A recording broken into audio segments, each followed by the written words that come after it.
Kamusta mga ka-channel? I hope everyone's safe and well. Ako po si Shasha at sa channel pong ito, aking ibinabahagi ang ilang mga crime stories na naganap hindi lamang dito sa Pilipinas, maging sa ibang sulok ng mundo. Kaunting kahilingan lamang po, kung inyong magugustuhan ang inyong maririnig, huwag pong kalimutang i-click ang subscribe button, i-click nyo na rin po ang notification bell para updated kayo sa mga susunod pang videos. Sarang he! Pangarap ng lahat ng magulang na mabigyan ng magandang kinabukasan ang kanilang mga anak. Kaya't maraming ina at ama na sumusuntok sa buwan upang makapagtrabaho sa ibang bansa. Di alintana ang paglayo sa mga mahal sa buhay basta may pambili ng bigas at may pangbaon ang mga bata sa eskwela. Ngunit sa kasamaang palad, hindi lahat ay pinapalad. Dala ang pag-asang magkakaroon ng magandang buhay, minsan ang nakakadaupang palad ng ating mga OFW ay kamatayan. Dadalhin tayo ng kasong ito sa Calgary, Alberta, Canada ng taong 2008. Base sa datos, ang Canada ang pangalawa sa top 10 destination countries of Filipino immigrants. Maraming Filipino ang nagnanais na mag-migrate sa Canada dahil sa mas magandang economic opportunities. May kalidad na edukasyon, a public-funded healthcare system at sense of community. Base rin sa census, tinatayang nasa 84,000 Filipinos ang kasalukuyang naninirahan sa Calgary at isa na rito ang kababayan nating si Arcely Lowagan. Si Arcely Lowagan ay tubong na Gilian Isabela. Nang makapag-asawa, tumira din siya sa Santa Cruz, Ilocos Sur, kasama ang kanyang asawa at mga anak. Nakapagtapos si Arcely ng kursong commerce, ngunit dahil sa kawalan ng oportunidad sa ating bansa, napilitan itong mamasukan bilang yaya sa Hong Kong at Canada. Taong 2004 nang makatuntong si Arcely sa Canada. Umalis siya sa Pilipinas na halos damit lamang at kakaunting pera ang dala. Ngunit sa kabila noon, napakalaki ng kanyang pangarap. Iyon ay ang matupad ang pangako niya sa kanyang asawa at 5 anak na lalaki. Na balang araw ay magkakasama-sama sila at magkakaroon ng magandang buhay sa Canada. Habang nasa Canada, walang inatupag si Arcely kundi magtrabaho at mag-ipon ng pera. Nang sa ganon ay madala niya kaagad ang kanyang buong pamilya sa Canada. Nang makarating doon, kumuha kaagad si Arcely ng kurso sa accounting. Habang nag-aaral naman, kumuha din siya ng 2 pang trabaho. Nang sa ganon ay masiguro niyang makakapagsustento pa rin siya sa Pilipinas. Walang inaksayang oras si Arcely. Marami itong sinakripisyo. Pahinga, mga gatherings kasama ang mga kaibigan, mga bakasyon, ngunit baliwala iyon sa kanya. Magiging makabuluhan ang lahat ng kanyang sakripisyo kung mabilis niyang madadala ang kanyang buong pamilya sa Canada. Maliwanag ang goal ni Arcely at handa siyang gawin ang lahat upang matupad iyon sa lalong madaling panahon. Ngunit nagbago ang lahat noong Enero 19, taong 2008. Na mga panahong iyon, nagtatrabaho si Arcely sa Western Canadian Printing Company bilang scanner operator. Bandang 10:00 ng gabi, naghanda na si Arcely na mag-out sa kanyang trabaho. Malamig ng gabing iyon at halos natatakpan ng snow ang mga kalsada. 1 oras ang biyahe niya pabalik ng kanilang apartment kaya medyo nagmamadali siya dahil maaga pa siya kinabukasan para naman sa isa niya pang trabaho. Ngunit sa kasamaang palad ay hindi na nakauwi pa si Arcely. 1 oras at kalahati matapos umalis si Arcely sa printing company, nakatanggap ang 911 ng magkasunod na tawag. Ang mga tawag na iyon ay mula sa mga kaibigan ni Arcely na si Malco at Christine. Inireport ng mga babaeng ito na nasa masamang kalagayan ang kanilang kaibigan. Ang unang tawag sa 911 ay nagmula kay Malco na roommate ni Arcely. Tinawagan di umano siya ng kaibigan at nag-hysterical ito. Malabo ang dating ng boses nito at parang malayo sa kanya ang kanyang telepono, ngunit rinig niya ang hiyaw at paghingi ng tulong ng kaibigan. May umaatake at gumagahasa di umano kay Arcely. Ngunit bago pa man makapagtanong si Malco ay naputol na ang tawag. Wala itong inaksayang panahon at agad na tumakbo sa kanyang sasakyan upang hanapin si Arcely. Habang nasa daan, tinawagan niya rin ang isa pa nilang kaibigan na si Christine at tumawag din ito sa 911. Habang nasa daan upang hanapin ang kaibigan, parang may batong nakabara sa lalamunan ni Malco. Saan nila hahanapin si Arceli? Panalangin nila sa Diyos na sana ay nagkakamali sila ng iniisip. Nag-dispatch naman ng 2 patroller ang emergency unit at tumulak ang mga ito sa downtown upang tagpuin si Christine. Nang makita ni Christine ang mga pulis, dali-dali itong pumasok sa sasakyan at ginaid ang mga ito sa printing company na pinagtatrabahuhan ni Arceli. Ilang oras silang nagpaikot-ikot sa syudad at halos baliktarin na nila ang buong lugar, ngunit hindi nila mahanap ang kaibigan. Tiningnan nila lahat ng eskinita, mga basurahan, parking lots, mga nakapark na sasakyan, mga parke, ngunit wala silang makitang bakas ni Arceli. Sinubukan din nilang tawagan ang telepono nito, ngunit walang sumasagot sa mga tawag. Nang sumapit ang 2:00 ng madaling araw, halos 12 ng officers na ang naghahanap kay Arceli. Katulad ng nabanggit kanina, malamig at nagsusnow ng gabing iyon. Mas lalong tumindi ang pag-aalala nila dahil patuloy na bumababa ang temperatura. Maaaring nasa isang lugar lamang ito at sugatan kaya't hindi ito makahingi ng saklolo. Sa patuloy na pagbaba ng temperatura, mas lalong malalagay sa panganib ang buhay ni Arceli. Habang ang iba ay patuloy sa paghahanap, ang iba naman ay bumalik sa printing company upang i-check ang CCTV. Nakumpirma nila mula sa CCTV na umalis ito ng kumpanya bandang 10:00 ng gabi. Nakasuot ito ng makapal na coat, kulay itim na bonnet at may dala itong mga bag. Makikita din sa video na mag-isa lamang itong lumabas ng pinto ng kumpanya.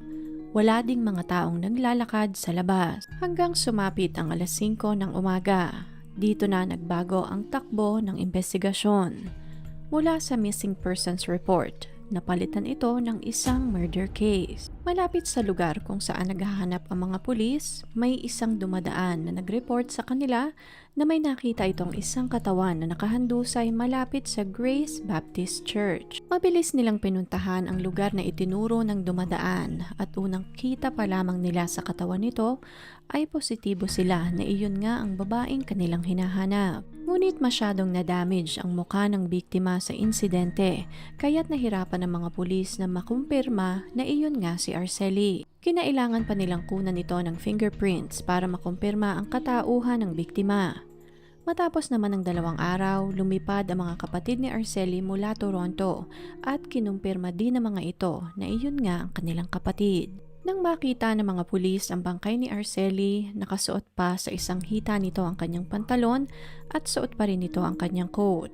Base naman sa autopsy, isang malakas na hampas sa ulo ang ikinamatay ng biktima. Sa sobrang lakas ng pagkakahampas sa kanyang ulo, halos humiwalay na ang kanyang balat sa kanyang bungo. Punong-puno ng pasa ang kanyang buong katawan, pagang-paga din ang kanyang mata, basag din ang kanyang ilong, panga, cheekbones, pati na rin ang buto sa kanyang lalamunan. Ayon naman sa doktor na sumuri sa katawan ni Arceli, masyadong malakas ang pagkakahampas sa ulo nito kaya't bigla na lamang nag-shutdown ang kanyang utak.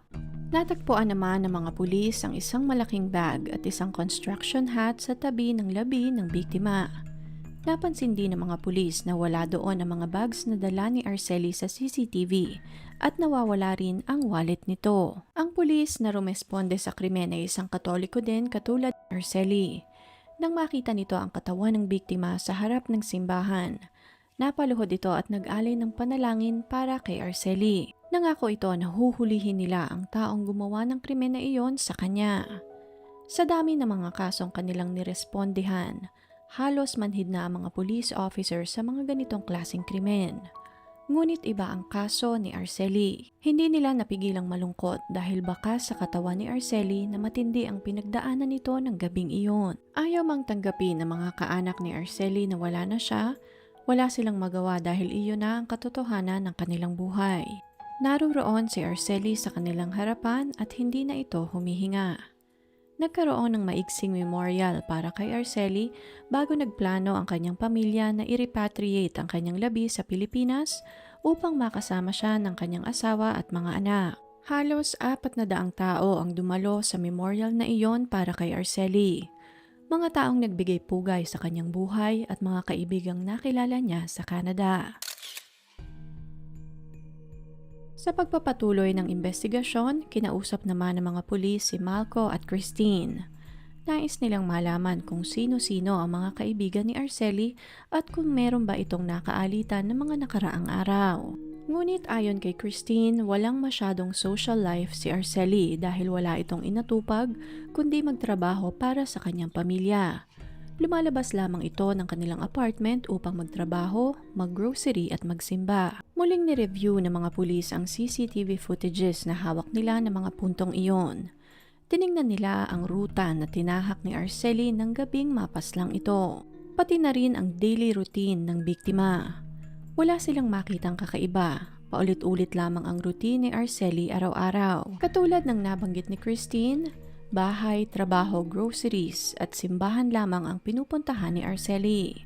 Base naman sa boss ni Arceli sa printing company, natatapos ang trabaho nito doon ng alas 10 ng gabi. Naglalakad lamang si Arceli papuntang sakayan ng tren na mga 10 minuto at mga bandang alas 10:20 ay darating na ang kanyang tren. Nireview din ng mga pulis ang CCTV sa estasyon ng tren at wala naman silang nakitang kakaiba ng araw na iyon. Base sa recording, nakarating si Arceli ng estasyon bandang alas 10:09 ng gabi. Madahan lamang itong naglalakad, hindi ito tumitigil o lumilingon. Nang makapasok sa estasyon, umupo si Arceli sa isang shelter upang hintayin ang kanyang tren. Malamig ng gabing iyon at medyo mahangin kaya't minabuti niyang maghintay na lamang sa isang bench doon kasama ang ilang mga tao. Ngunit napakalabo ng kuha ng CCTV kaya't hindi rin ma-identify ng mga pulis ang mukha ng mga taong kasama niya doon. Bandang alas 10:30 ng gabi, dumating na nga ang tren na sasakyan ni Arceli papuntang Franklin Station. Makikita sa CCTV na tumayo nga si Arceli papuntang sakayan. Kung pagmamasdan ng video, walang masyadong nangyayari sa estasyon ng tren ng araw na iyon. Isang ordinaryong araw lamang katulad ng mga nakaraan. Kakaunti ang mga tao marahil dahil na din sa masamang panahon. Nagmamadali rin ang ibang mga tao na makauwi sa kanilang bahay. Ngunit natuon ang pansin nila sa lalaking nakasuot ng kulay dilaw na coat sa likod ni Arceli. Sumili pa ito sa likod ng isang lalaki upang tanawin ang nagmamadaling ginang.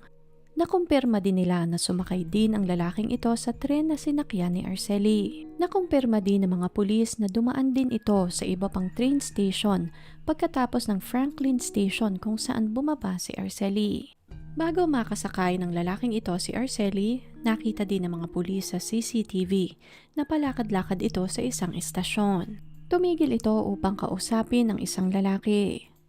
Habang nakatayo doon, may isang babae naman na papalapit sa shed na kinatatayuan niya at makikita sa video na itinaklob ng lalaking ito ang hood sa kanyang ulo. Kutob ng mga pulis ay nagmamanman ito at naghahanap ng babaeng pwede niyang biktimahin sa estasyon. Walang kumpirmasyon na ang lalaking ito nga ang pumatay kay Arceli, ngunit para sa mga pulis ay maaari itong maging lead. At hindi nga sila nagkamali. Nang tumigil ang tren sa estasyon bago ang Franklin Station, makikita sa kamera na lumabas ang lalaki sa tren. Tumayo ito sa gilid, tila may kinausap itong isang lalaki at saka muling sumakay ng tren. Nang makarating na ang tren sa Franklin Station, makikita sa video na kasunod ni Arceli ang lalaking ito sa escalator. Una ay mabagal lamang, ngunit nang lumaon ay isang dipa na lamang ang layo nito kay Arceli. Nang dumating sa tuktok ng escalator, halos isang hakbang na lamang ang layo nito sa ginang.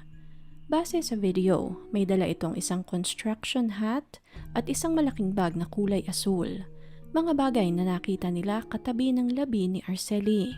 Base sa investigasyon ng mga pulis, ang helmet na dala ng lalaki ay isang iron hat base sa logo at stickers na nakakabit doon. Dito na tumulak ang mga pulis sa Iron Worker Headquarters sa syudad at nakausap nila ang manager doon. Dito na nagkaroon ng pangalan ang mga pulis. Christopher Watcheston ang ibinigay nitong pangalan. 21 years old lamang ito ng mga panahong iyon at ito ang siyang naging prime suspect sa krimen. Pinuntahan nila ang address ni Christopher at ang unang tumambad sa kanila ay ang kulay dilaw na jacket na nakasabit sa isang upuan. May mga marka pa ito ng dugo sa may laylayan ng jacket. Dito din nakita ng mga pulis ang ID, credit card at wallet ni Arceli sa bulsa ng nasabing jacket. Kinuhanan nila ito ng DNA sample at doon na nakumpirma ang hinala ng mga pulis. Ang mga dugong nasa jacket nito ay kay Arceli at ang DNA ni Christopher ay natagpuan din sa katawan ng biktima. Dito na dinakip ng mga pulis si Christopher at kinasuhan ng salang pagpaslang at panghahalay kay Arceli. Ngunit nang sumailalim sa trial, not guilty ang hiyaw ni Christopher. Nagkaroon ito ng judge-only trial. Base sa criminal code, kung ang pang-aasulto at unlawful confinement ay nasundan ng pagpatay, kinukonsidera itong first-degree murder. Ngunit kung hindi ito mapapatunayan, babagsak ito sa second-degree murder. Lahat ng kaso ng pagpaslang ay may kaakibat na parusang pagkakakulong. Ngunit kung mapapatunayan na first-degree murder ang nangyari kay Arceli, magkakaroon lamang ito ng tsansang maparol matapos ang 25 taon.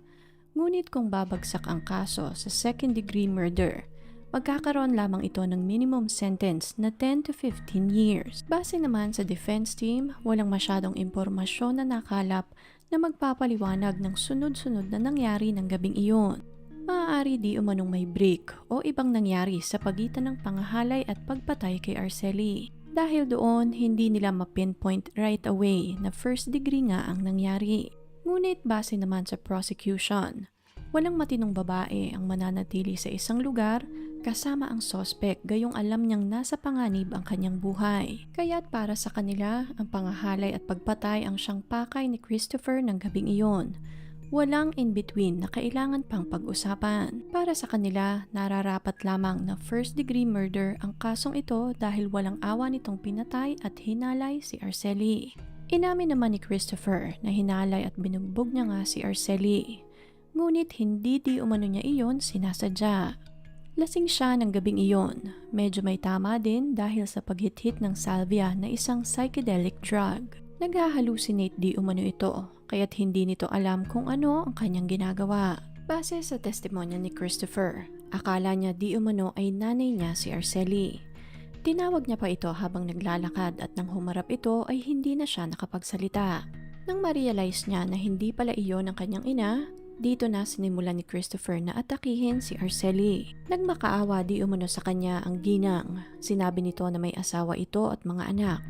Ngunit hindi na niya mapigil pa ang kanyang sarili. Habang nakapatong siya kay Arceli, may ilang sandali na parang natauhan si Christopher. Inutusan niya si Arceli na tumakbo, kaya't mabilis na gumapang si Arceli. Na mga puntong ito, nagawa niyang makatawag sa kaibigan niyang si Malco. Ngunit bago pa man siya makalayo ay muli na siyang nahagip ni Christopher. Dito na sinipa ni Christopher si Arceli ng napakaraming beses gamit ang kanyang sapatos na bakal. Nais lamang niya di umano na magka-amnesia si Arceli, ngunit hindi niya di umano pinlano na patayin ang ginang.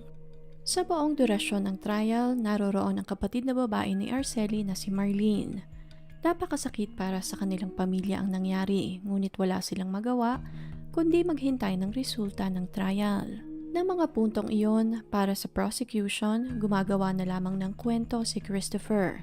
Mga kwento na makakatulong sa kanya na makakuha ng mas mababang sentensya. Tumestigo din sa korte ang isang drug expert at base sa doktor na ito, halos wala ng bisa ang hinithit nitong salvia kung pagbabasehan ang oras na hinithit niya ito versus sa oras na nangyari ang insidente. Kaya't imposible ang sinasabi nito na wala siya sa tamang pag-iisip nang mangyari ang pamamaslang. Depensa naman ng kampo ni Christopher. Nagkaroon di umano ito ng napakasamang karanasan habang lumalaki. Mas lalo pang lumala ang lahat nang mapaslang ang ina nito sa likod ng isang hotel sa Saskatchewan. Nawalan ito ng balanse sa buhay dahil sa patong-patong na problemang kinaharap nito. Walang gumabay kay Christopher, kaya't unti-unti itong nilamo ng kasamaan. Matapos ang 2 taon, nakuha ng pamilya Luwagan ang hustisya. Matagal na paghihintay, ngunit salamat sa Diyos at pinakinggan ng nasa itaas ang kanilang panalangin. Si Christopher ay napatunayang nagkasala ng first-degree murder at nabigyan ito ng parusang habang buhay na pagkakakulong. Mabibigyan lamang ito ng tsansang maparol matapos ang 25 taon. Sa kabila ng malagim na trahedyang ito, nagpakatatag ang pamilya Luwagan upang ipagpatuloy ang kanilang buhay. Kumapit sila sa masasayang alaala nito, ngunit hindi pa rin maitatanggi na araw-araw nilang namimiss si Arcely. Sa kasamaang palad, hindi na natupad pa ni Arcely ang pangako niya sa kanyang 5 anak, na muli ay magkakasama-sama sila sa Canada. Sinubukan ng mga kapatid ni Arcely na ipagpatuloy ang naiwang pangarap ng kanilang kapatid, ngunit sa kasamaang palad, hindi pa rin tinutugon ng gobyerno ng Canada ang kanilang hiling. Sa pagtatapos naman ng kaso, humingi ng paumanhin si Christopher sa pamilya ni Arcely. Sinabing habang buhay niyang dadalhin sa kanyang puso ang krimen na ginawa niya ng gabing iyon. Sumubok itong mag-file ng appeal, ngunit hindi siya pinagbigyan ng korte.